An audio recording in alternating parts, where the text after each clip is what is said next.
দাদাকে আজকে ট্রেনে তুলতে গিয়ে বাসে একটা সাবস্ক্রাইবার ভাইয়ের সাথে দেখা হলো।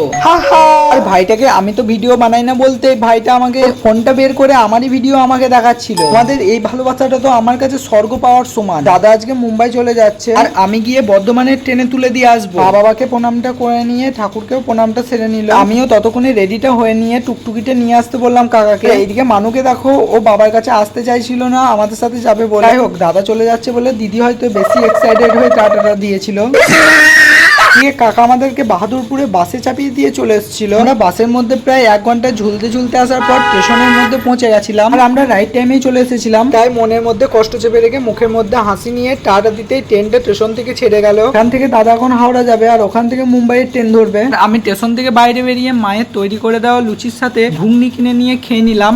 হাতে 1 প্যাকেট নুন ঝাল চকলেটও কিনে নিয়েছিলাম বাড়ি যেতে যেতে খাবো বলে। বাই দ্য ওয়ে, আমি এখন বাড়ি যাই। আর তোমরা এরকমই মিনি ব্লগ দেখার জন্য চ্যানেলটিকে সাবস্ক্রাইব করো।